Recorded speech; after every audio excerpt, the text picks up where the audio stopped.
नमस्कार, आप देख रहे हैं 4 PM बिहार और मैं हूं अभिषेक मिश्रा। देखिए, बिहार में खेला लगातार जारी है और खेला तोड़-फोड़ का खेला, विधायकों को तोड़ने का खेला, विधायकों को अपने पाले में लाने का खेला। ऑपरेशन लोटस चल रहा है बिहार में और अब तक इंडिया गठबंधन को या महागठबंधन को 7 झटके लग चुके हैं। 4 विधायक नहीं, 5 विधायक आरजेडी के और 2 विधायक कांग्रेस के सत्ता पक्ष के साथ जा चुके हैं, बीजेपी जेडीयू के साथ जा चुके हैं। आधिकारिक तौर पर तो 4 विधायक भाजपा में शामिल हो चुके हैं इंडिया गठबंधन के, जिनके बारे में हम बात कर रहे हैं।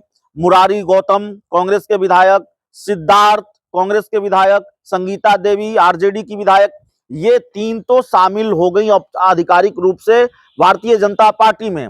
और इससे पहले चेतन आनंद, नीलम देवी, प्रहलाद यादव, इन लोगों ने भी आरजेडी का साथ छोड़ दिया फ्लोर टेस्ट के दौरान। लेकिन खेला अभी जारी है। अभी थोड़ी देर पहले ये खबर निकल कर आ रही है कि आरजेडी के एक और विधायक ने आरजेडी को झटका दे दिया है।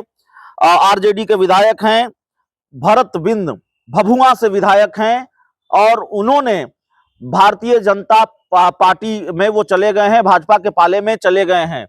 भरत बिंद बीजेपी, माफ कीजिएगा, बीएसपी से आरजेडी में आए थे, पार्टी के विधायक थे भभुआ से, और उसके बाद उन्होंने अब भारतीय जनता पार्टी में एक तरह से ज्वाइन ही कर लिया है। अब सवाल यह है कि आरजेडी कार्रवाई करेगी नहीं करेगी, क्योंकि दल बदल कानून के तहत इनकी सदस्यता जा सकती है। 78-79 विधायकों वाली पार्टी में अगर 3-4 विधायक इधर उधर हो जाए तो उनको अलग गुट की मान्यता नहीं मिलेगी। लेकिन यही सबसे बड़ा सवाल है और यही मामला सबसे अजीब है कि आखिर क्यों दल बदल कानून के बारे में जानकारी है, एक सामान्य समझ वाला व्यक्ति भी ये जानता है कि दल बदल कानून लागू होता है, सदस्यता जा सकती है, फिर भी बेपरवाह दल बदल कानून के खिलाफ कार्रवाई से बेपरवाह विधायक पाला बदल रहे हैं, वो भाजपा के साथ जा रहे हैं, लगातार वो अपनी अपनी पार्टियों को झटका दे रहे हैं। तो क्या कार्रवाई होगी, अपने आप में बड़ा सवाल है। आज जो खबर आई, बहुत दिलचस्प तस्वीर, आपको बता दें कि बिहार विधानमंडल का बजट सत्र का आखिरी दिन है आज सत्र की समाप्ति है, सत्र का समापन है और आखिरी दिन बहुत दिलचस्प तस्वीर देखने को मिली कि जो आरजेडी के विधायक है भरत बिंद, वो डिप्टी सीएम सम्राट चौधरी की गाड़ी में बैठकर विधानसभा पहुंचे और उसके बाद विपक्षी पार्टियों की बेंच के बजाय वो सत्ता पक्ष की बेंच पर जाकर बैठ गए, भाजपा विधायकों के साथ जाकर बैठ गए और सदन में मौजूद बीजेपी और जेडीयू के विधायकों ने उनका स्वागत किया। तो ये तस्वीर लगातार देखने को मिल रही है कि भाजपा दूसरी पार्टियों के विधायकों को अपने पाले में ला रही है। आरजेडी और कांग्रेस के कई विधायकों को पाले में ला चुकी है। 7 विधायक, 7 विकेट इंडिया गठबंधन का गिर चुका है। अब सवाल यह है कि क्यों छोड़ा पार्टी छोड़ने की कुछ वजह भी रही होगी। तो जो भरत बिंद हैं आरजेडी के विधायक, जिन्होंने पाला बदला है, उन्होंने पार्टी छोड़ने की जो वजह बताई है वो भी हम आपको बता रहे हैं। सवाल यह भी है कि आखिरकार ये खेल का सिलसिला कहां जाकर थमेगा। लगातार विधायक पाला बदल रहे हैं और कितनी टूट होगी। आरजेडी के जो विधायक हैं, जो पाला बदला है उन्होंने और भाजपा के साथ गए हैं, उन्होंने कहा है कि अपनी स्वेच्छा से बीजेपी में आए हैं, इच्छा थी कि भाजपा के साथ तो आ गए हैं। प्रधानमंत्री नरेंद्र मोदी के काम से प्रभावित होकर बीजेपी में आए हैं। पाला बदलने के बाद उन्होंने कहा कि पाला बदलने का कोई कारण नहीं है, सबको स्वतंत्रता है और यही तो प्रजातंत्र और लोकतंत्र है। तो यही प्रजातंत्र है, यही लोकतंत्र है। नैतिकता इस बात की इजाजत देती है कि आप जीत कर दूसरी पार्टी से आते हैं, दूसरी पार्टी के टिकट पर चुनाव जीत कर आते हैं और उसके बाद शामिल हो जाते हैं, और शामिल हो तो जाते हैं लेकिन सीधे तौर पर आप उल्लंघन भी करते हैं दल बदल कानून का। क्या पाला बदलने वाले माननीयों को यह पता नहीं है, विधानसभा में जो बैठकर 10-12 करोड़ की आबादी वाले बिहार के लोगों का भविष्य तय करते हैं, नीति बनाते हैं, उन माननीय विधायक जी लोगों को यह पता नहीं है कि दल बदल कानून भी कोई चीज होती है, दल बदल कानून लागू होता है। फिर क्यों ये भरोसा है कि कुछ नहीं होगा, कार्रवाई नहीं होगी। और दल बदल कानून का सीधे तौर पर उल्लंघन या फिर दल बदल कानून का कोई डर नहीं, यह साफ तौर पर हम कह सकते हैं। तो बिहार में खेला चल रहा है, ये खेल कहां जाकर खत्म होगा ये देखना पड़ेगा।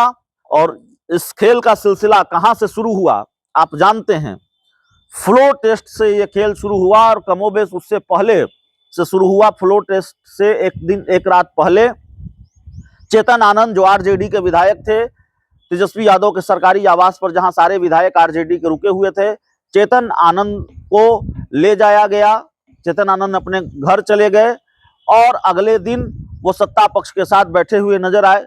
जब आरजेडी को चेतन आनंद की जरूरत थी, जब आरजेडी को नीलम देवी की जरूरत थी, जब आरजेडी को प्रहलाद यादव की जरूरत थी, तो सत्ता पक्ष के ये माफ कीजिएगा आरजेडी के ये 3 विधायक सत्ता पक्ष के साथ बैठे नजर आए। इन्होंने सत्ता पक्ष का साथ दिया। और दूसरी तरफ फिर 2 दिन पहले ये खबर आ गई कि भाई कांग्रेस के 2 विधायक भी पाला बदल रहे हैं। सिद्धार्थ जो कांग्रेस के विधायक हैं विक्रम विधानसभा क्षेत्र से, मुरारी गौतम जो चेनारी विधानसभा क्षेत्र से विधायक हैं, मुरारी गौतम जो सरकार में मंत्री भी रहे हैं इससे पहले की सरकार में, उन्होंने भी पाला बदल लिया। आरजेडी की एक और विधायक संगीता देवी ने पाला बदल लिया। तो खैर कांग्रेस के जो विधायक हैं सिद्धार्थ, उनके बारे में ये चर्चा थी, इस बात के आसार पहले से थे कि सिद्धार्थ पाला बदल सकते हैं, क्योंकि पार्टी की बैठकों से वो नदारत रहे थे। दिल्ली में पार्टी की कई बैठकें हुई थी हाल के दिनों में, उनसे वो नदारत रहे थे, जिसमें पार्टी के सारे विधायकों को, विधान पार्षदों को बुलाया गया था। फ्लोर टेस्ट से पहले वाली बैठक की हम बात कर रहे हैं। उसके बाद विधायकों को टूट से बचाने के लिए जब हैदराबाद ले जाया गया, तब भी सिद्धार्थ हैदराबाद नहीं गए, वो पटना में जमे रहे।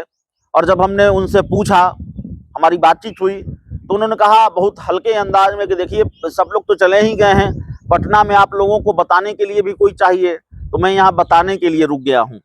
तो क्या बताने के लिए रुके थे और क्यों रुके थे सिद्धार्थ, क्यों हैदराबाद नहीं गए थे, यह भी अब तस्वीर सामने है। अब 5-6 विकेट और आज 7वां विकेट, 6 विकेट पहले गिर चुके थे, आज 7वां विकेट गिर गया है। भभुआ से विधायक भरत बिंद शामिल हो गए हैं बीजेपी में, आरजेडी को छोड़कर।